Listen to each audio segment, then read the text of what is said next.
Hi there. I hope you had a good week, or week and a half, I guess, by now. Not quite a week and a half. Um, we've had really hot weather and then some storms and cold weather for 2 days, and now it's back to kind of warm, but looking like it might rain again. Sorry for the weather report. um, anyway, last time we looked at complementary colors and we played around a little bit with what happens when you mix them and the colors that you get when you mix all these beautiful sort of muted tones that you can get in the middle. And then we tried another set of complementaries, which was purple and yellow. And again, we saw we got these really nice gray browns, and depending on the kind of purple and the kind of yellow, you'll see that you get different gray brown tones in there that are really beautiful to use. Yeah, it's a really nice way of getting a gray or a brown rather than using a black and a white, which gives you kind of a dead gray as far as I'm concerned, or using a brown straight out of the tube. You get a more interesting and beautiful variations of colors this way. And then I suggested that you try some other complementaries during the week, and so I did a little bit. Here I did orange and blue. And again, you see you get these kind of brown grays where they mix, a little bit muted blues. And you know what, when I'm just playing, I'm not thinking really about anything. I'm just scribbling around and having fun with the colors. Not trying to create any kind of image or form of any kind, just playing. And then I did some, I don't know, what way does it go that way, I think I did it this way. I did some red and green, and whew, I find this color green so yucky. Oh, I don't know why.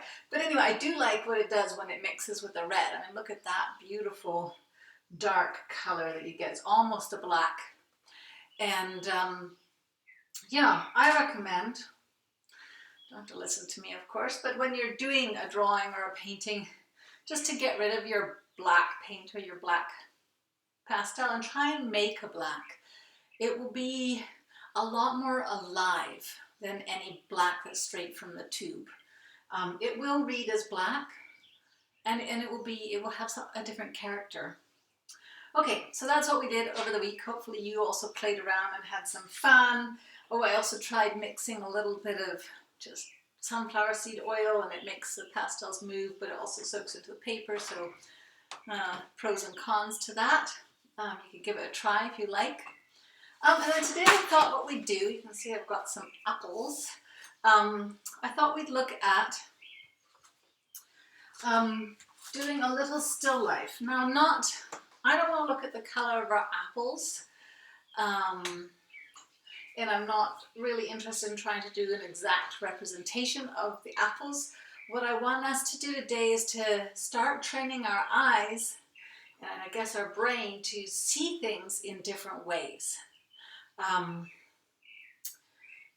lot of drawing is teaching yourself to see colors, to see shapes, to see tones, so lights and darks, and to be able to break those into sort of manageable chunks, to be able to see the space around whatever you're drawing. So I'm going to just separate these out a little bit. I don't know, I might put that on the side. I don't know. So I'm looking at these apples, and what I want to do today is I am going to choose red and green, but not because the apples are red and green. Red and green, and I'm going to choose a white. But you choose two complementaries of your choice, like a blue and an orange, or a purple and a yellow. Okay? And we're going to look at our apples, and we're going to see if we can break them down into just three shapes per apple. The darkest shape on the apple, the middle tone shape of the apple, and the lightest. So, and I'm going to use the complementaries mixed together to be the darkest part of the apple. And I think I'm going to choose the red for the middle tone of the apple and the green for the lightest. So if you were using purple and yellow, I'd probably use the mixture for the darkest, the purple for the mid, and of course the yellow for the lightest. And with the orange and the blue, I'd use the mix for the darkest, the blue for the middle, and the orange for the lightest. Okay? So let's just take a look at our apples. And we don't have to, we're not trying to draw masterpieces here. We're just trying to teach ourselves to see differently and to focus on what we see, not what we think. It's very easy to get caught up on seeing what we think, which is in here and it's not out there. So let me just try. So, I have this, it's a little bit difficult doing it this way, but I want you to be able to see what I'm doing. So the apples are basically round, but here's where we have to, again, train our eyes to see. They're not perfect spheres, are they? And even if they were, the angle that I'm looking at them would probably distort them. So you have to be careful when you know something is a sphere. Really take a look and see, do I see a sphere? So this apple that's closest to me, it's kind of, for me, kind of a little bit like that. It's not very spherical, it's kind of odd shaped. And it comes there, and it has a pretty angle, and this is round. Then it has this, the little part sticking out there. Okay, that bump isn't there. Okay, but let's not get too worried about whether it's perfect. But there, I see I've done it quite nice and lightly. Because we're just playing, I'm not going to get all caught up on trying to be too exact.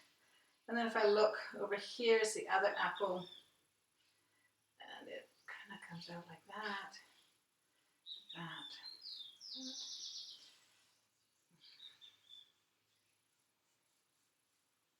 Funny, this apple is quite funny.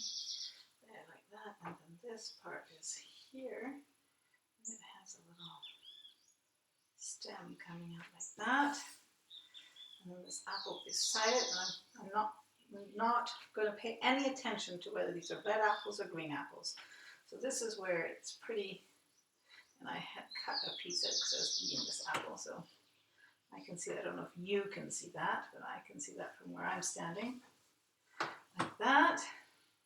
Now I'm also going to put a little bit of shadow shape in, so that shadow is coming here, and it's kind of coming there, and it's going back to there.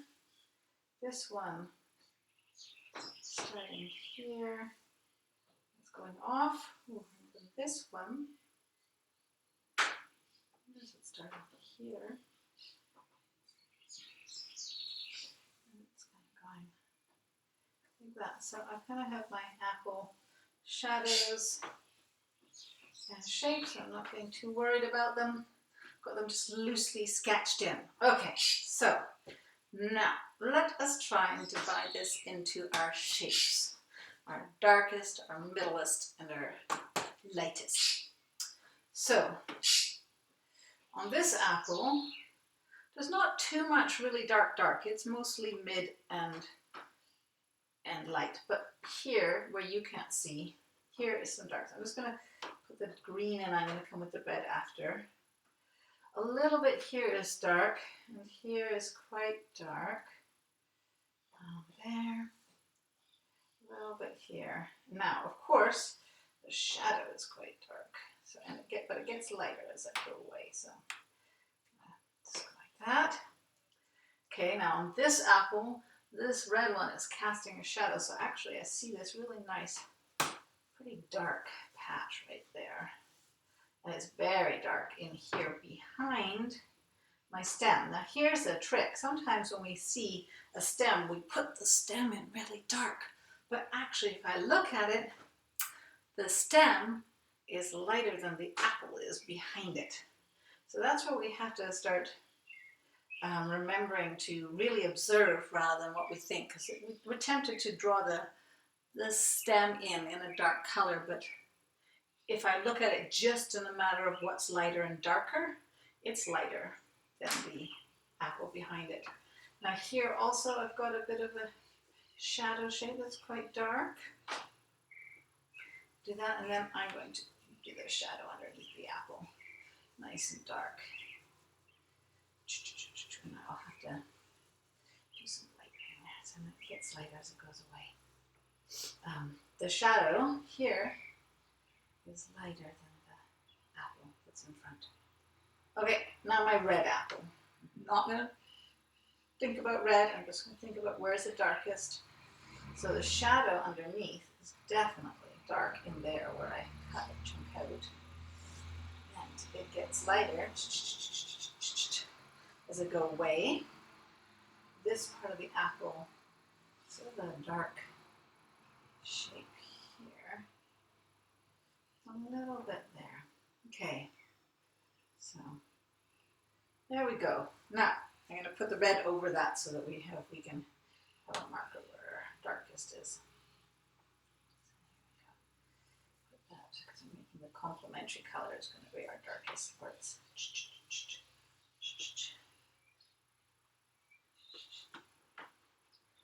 Okay. Oh, it's starting to rain. That's good. Don't need to water the garden then this afternoon. Okay, there. This one didn't have a stem. Okay, now I blend that in together. I put a bit more green over top of this to make sure it's a little dark.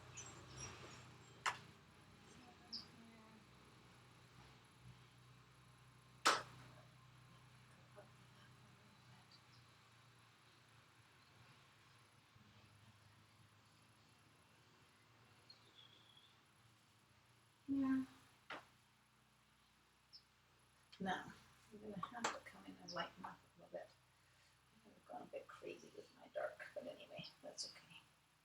I've got a white pastel I can fix things.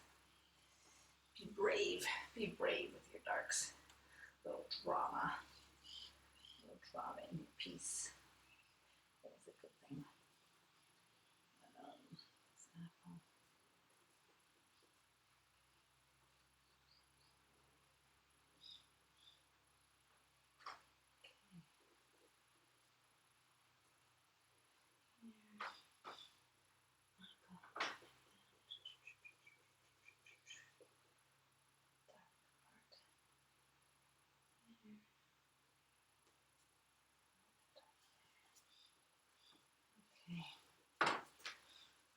So maybe I'll use the green as the mid-tone and the red as the light. So I'm going to put some, I'm going to take a look at where all the mid-tones are, which is here. I'm not going to put too much because I want to scrape a little bit of this off because you can't really see where the apple. There we go. Now I can see where my apple is. There you go. Isn't that the nice thing about pastels? I use my nail and scrap some off. I do the same thing on here. I just want this apple to be a little bit lighter than the shadows that we have. Okay, let's get these greens into our mid-tones. And the mid-tone on this apple is all here. There we go, I think that's that on that one. The mid-tone on this apple is all here. And the mid-tone on this apple is all here.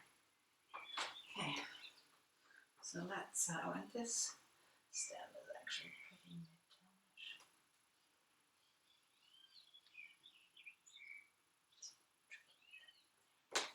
Okay, I'm going to use my finger. Get all this rubbing in. This.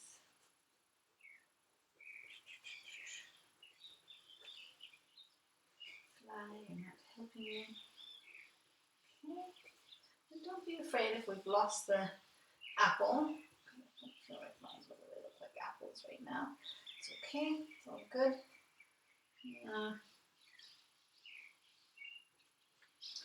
Okay. So there. Let's bring this shadow right up to my apple. There we go. And then let's use the red for the light parts.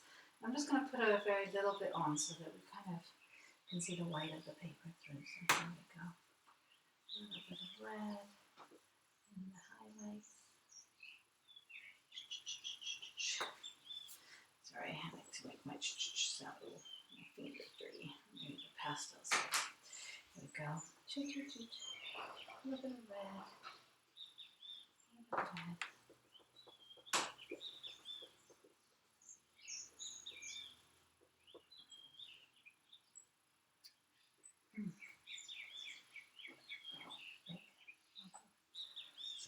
Squatch ever. There we go.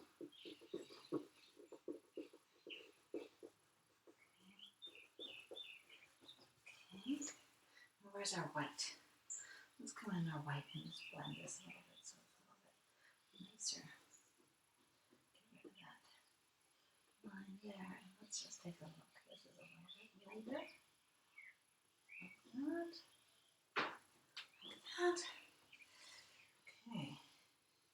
So how's this coming along? Now, I'm going to go and stand over by you so I can see, because when you're working really close on your pieces, it's hard to see. Okay, well, not too bad. Let's see if we can fix this. You can't see it from your end, but I can see it from my ends. I think what I've done wrong, I need to lighten this a little bit. A little bit. Darken it there. So let's just see, and I want to lighten this a little bit. Let's see if that helps create that kind of where the stem comes out. Okay, let's see. That's a bit better. What's happening here? Let's this. Okay. So you see, we've managed to create 3 apple-ish shapes, and I think I'm going to need.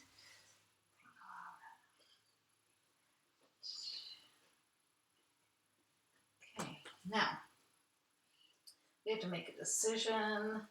Do we want to put anything here in this space around the apples to create a negative space sort of type thing, or do we like it?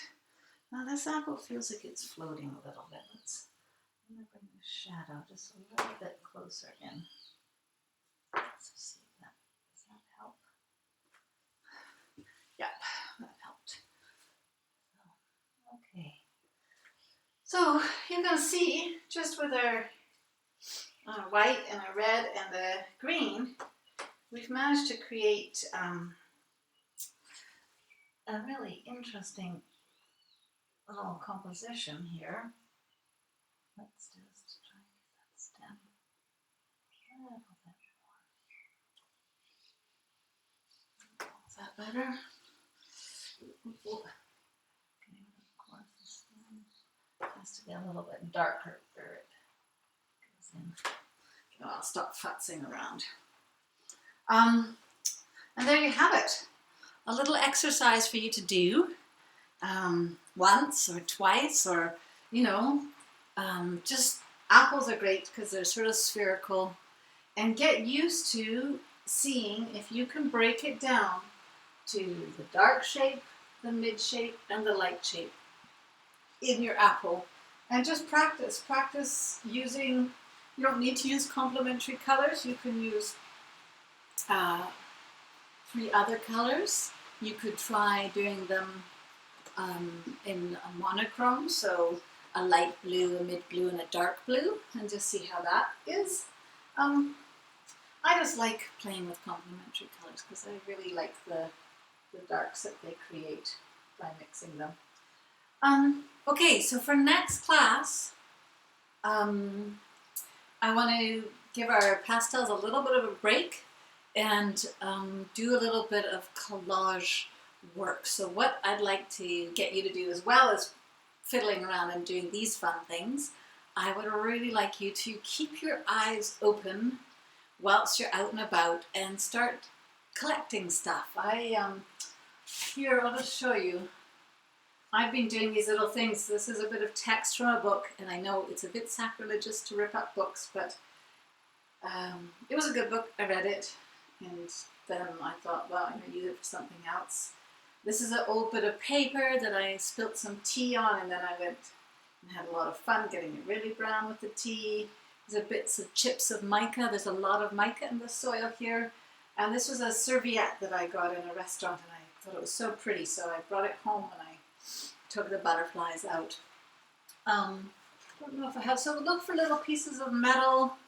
Look, these are all just bits and bobs of scraps, and we will try and do a little collage next week, and maybe if we're so inclined, we can rip up one or two of our old drawings if we feel like it. I feel like a splash of color. All right, I hope you enjoyed today, and I look forward